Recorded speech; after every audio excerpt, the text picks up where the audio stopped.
Good morning, everyone. Welcome to Blacklogic. In a response to the U.S. imposing a 10% tariff on all Chinese imports, China has swiftly retaliated by announcing tariffs on American goods and initiating an antitrust investigation into Google. Beijing has imposed a 15% tariff on U.S. and this has really sparked a lot of debate when it comes to our economists because a 15% tariff on U.S. coal and liquefied natural gas and a 10% tariff on crude oil, agricultural machinery, large displacement cars, and pickup trucks.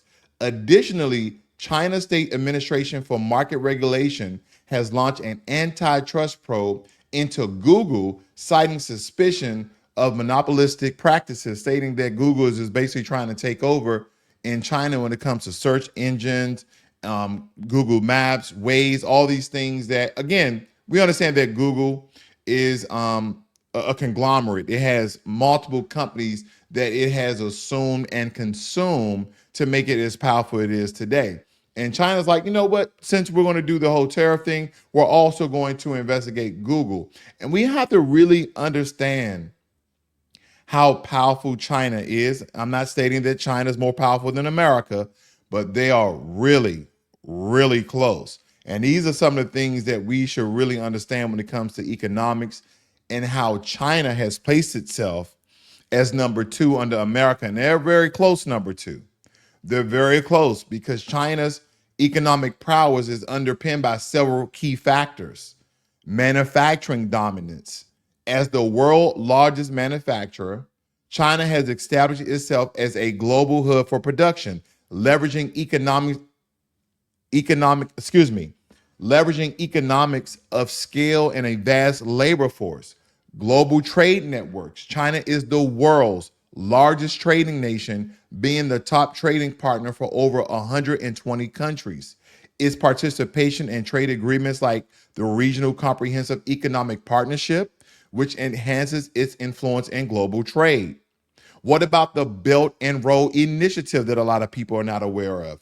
Because through the BRI, China has invested in infrastructure projects across Asia, Africa, and Europe, strengthening its economic ties and expanding its global reach. China's extensive business dealings span numerous countries and sectors. United States, despite ongoing trade tensions, China and the U.S. maintain significant trade relations, with China being a major holder of U.S. Treasury securities. And here's the thing that a lot of people are not aware of as well when I used to give my finance information videos. China owns a very large portion of U.S. bonds. So again, we are indebted to China to a certain degree because they have bought a lot of the bonds, and bonds are like a loan to the government.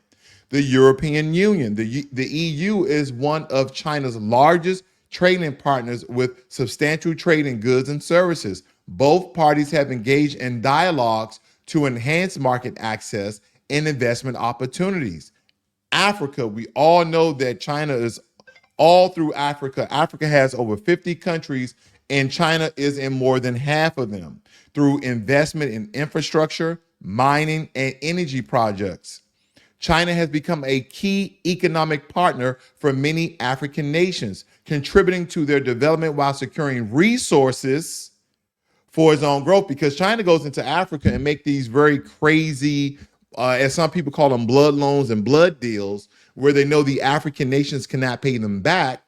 And all the while, they're securing massive amounts of natural resources from Africa. Latin America. China has expanded its presence in Latin America through investment in energy, mining, and agriculture, strengthening economic ties with countries like Brazil and Argentina. Don't forget, a lot of these partnerships, a lot of these business deals has come by the way of them being part of the BRICS, okay? Making their own currency and basing their economies off gold one day. We don't know what that's going to essentially happen, if that already took place or not, but these strategic partnerships and initiatives have solidified China's position as a central player in global economy, enabling it to exert considerable influence on international trade and economic policies. And all the while, America, we not only have to be tough on China, but some of the trade partners of China, because again, China will still do very well without the US. But the question is, will the US do well without China?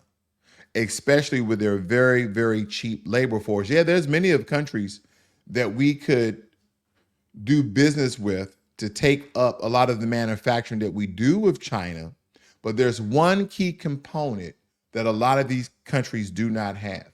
Do they have the people? Yes. When you combine a lot of the South American as well as the Central American countries together, it may not, equate to a billion something people, but they have the people to do the manufacturing.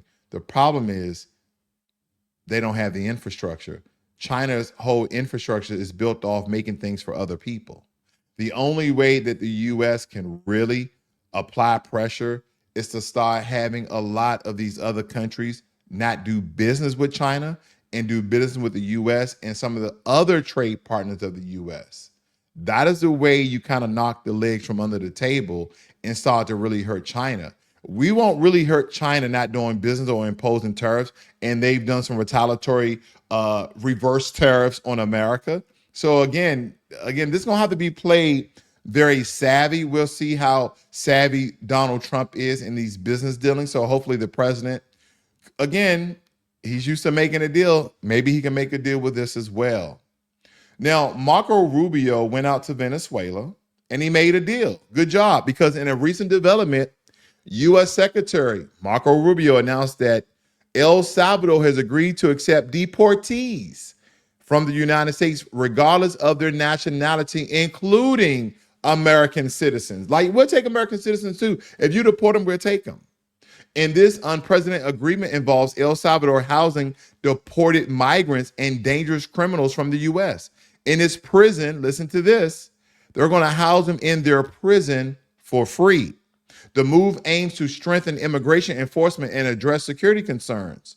Now, the Trump administration decision to end temporary protective status for approximately 348,000 Venezuelans has sparked outrage among the Venezuelan community in Florida. Affected individuals now face potential deportation and loss of legal work authorization, leading uncertainty and fear within the community. Critics argue that conditions in Venezuela remain dire, making deportations unsafe and unjust. Guess what?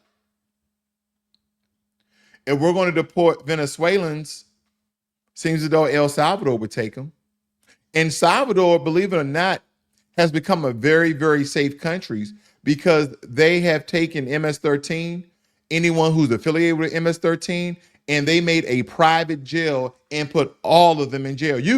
They weren't even in the midst of committing a crime. Oh, you're part of MS-13? We see the gang affiliated, the cartel affiliated tattoos. They automatically got incarcerated. I don't know if they even have an end date. I think they're in jail, and some of them are young as 14, 15, 16. But if they're affiliated with MS-13, they're in jail. They're in prison for a very, very long time.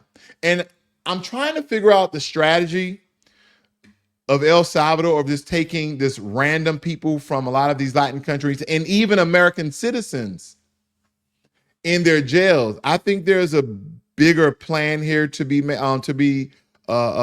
find out what's really going on in El Salvador. This is what I believe. Here's my theory. Here's my conjecture. I believe that Salvador, with its new relief on crime and putting criminals in jail and locking them there for a very long time, has become one of the safest countries in Central America. What I believe is that they're going to take all of this human capital and put them to work. They're going to start doing business dealings with America and state. How can we help you guys manufacture products? How can we help you guys with services that you no longer want to do business with China? I don't think this is the end that we're going to hear from El Salvador. I think we're going to hear some very juicy things. I think that some good business dealings are going to occur from this, because why would you just take random people from different Central American countries and even American citizens to put them in your jail? Absolutely free. No, nothing in this world is free. Even love costs. This is not free. I think there's a big ploy. And again, this is my conjecture, but mark my words. We're going to start doing business with El Salvador by the way of human capital manufacturing. That's just my thought on it. Okay, leave your comments below. I thank you guys for joining me here this morning. Very interesting things are going on in the world. But again, let's get to the heart of the matter here. Ron Carter, the Black innovator who pioneered video doorbell technology. And I really want you guys to imagine a world where you can see, hear, and speak to someone at your front door, even when you're not home. A world where home security is more accessible, where technology empowers everyday people to protect themselves and their families. The world exists today because of Ron Carter, the Black innovator behind the revolutionary video doorbell technology that laid the foundation for what we know as Ring. While Jamie Siminoff is often credited as the creator of Ring, it was Carter's groundbreaking work in video doorbell technology that made it all possible. His contributions to home security have not only changed the way people protect their homes, but have also disrupted an entire industry, making smart security a household necessity. Yet, like many Black inventors before him, his contributions have been largely overlooked until now. The mind behind the innovation, because Ron Carter, an electrical engineer and tech innovator, had a vision to integrate video surveillance with home doorbells, allowing homeowners to see and communicate with visitors remotely. His work came long before Ring became a billion-dollar company. Carter understood that the traditional peepholes and door viewers were outdated, leaving homeowners vulnerable. His idea was simply yet revolutionary: combine video recording, motion detection, and two-way communication into a compact device installed at your front door. And we know that today that the Ring doorbell is actually owned by Amazon. But by merging early video and networking technology with smart home applications, Carter pioneered the very concept that would later become the Ring doorbell system. Before Carter's work, home security systems were bulky, expensive, and primarily reserved for businesses or wealthy people. He saw the need for a compact, affordable, and easy-to-use solution for everyday homeowners. Carter's early designs introduced the integration of cameras, motion sensors, and intercoms into doorbell systems, allowing remote access to monitor visitors. His innovation laid the technological groundwork for the modern video doorbell, an industry that would later explode into a multi-billion-dollar market. His contributions predated and influenced later developments, including the smart home security boom led by Ring, Nest, and also other brands. When Ring, formerly called Doorbot, was launched by Jamie Siminoff in 2013, it was widely hailed as a brand new innovation. But those who knew the history recognized that Carter's pioneering work was his true foundation. Ring was built on concepts Carter had already innovated, proving once again that Black inventors often create while others capitalize. In 2018, Amazon acquired Ring for over $1 billion, making one of the biggest smart home security acquisitions in history. Yet, despite his pioneering contributions, Ron Carter's name is rarely mentioned in discussions about the success of video doorbell technology.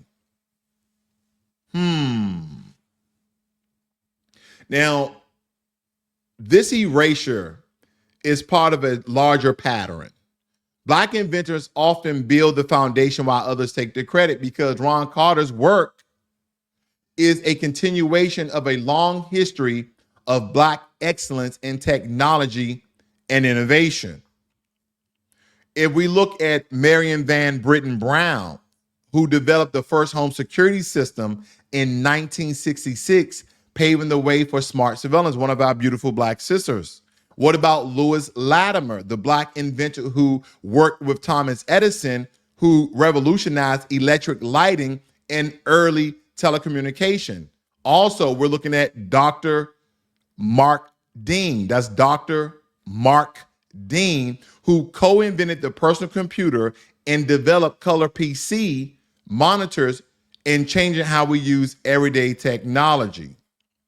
Now, guys, you're looking at a picture of Ron Carter. He's still alive and well with us today because just like pioneers, like Carter's contributions deserves full recognitions. Now, Carter's innovations have shaped the modern security industry in ways few could have imagined. Smart home security is now a global industry worth over $60 billion. Millions of homes worldwide use video doorbells, protecting families and communities. Law enforcement agencies and neighborhood watch groups use video doorbells to solve crimes. His work has inspired a new generation of Black tech innovators, proving that that Black ideas shape the future. And this is true. Okay, I keep telling people the innovations and inventions that Black people have contributed to, Black Americans have contributed to America, as well as to the world, because we're highlighting Black American people who have contributed not only to America, but to the world. See, a lot of people just think that a lot of people who are great, who have dark melanated hue skin, are just civil rights people, civil rights, justice equal for all. No, we have groundbreaking work in technology, medical advancement, industrialization, railroads, trains, cars, one of us making the first airship. The list goes on and on and on. Ron Carter is one of the true pioneers of smart home security, and his role in developing video doorbell technology cannot be ignored. While billion-dollar companies profit off his work, it is our duty to uplift, honor, and recognize Black inventors whose genius continues to change the world. His legacy is clear. Security, technology, and innovation are better because of his brilliance. Thank you, Ron Carter. I appreciate my UFI doorbell video technology that also now has a fingerprint and eye scan that I can just look at my camera, opens my door. Put my fingerprint, opens my door. And driving up to my home in close proximity, it recognizes some sort of code that's in my car. I don't know, or my phone. It's my phone. The proximity is within my phone, opens up my garage door. But we thank you, Ron Carter, for the innovations and advancement in technology that you've made not only for America, but for the world. Thank you guys for joining me here this morning. This is Blacklogic.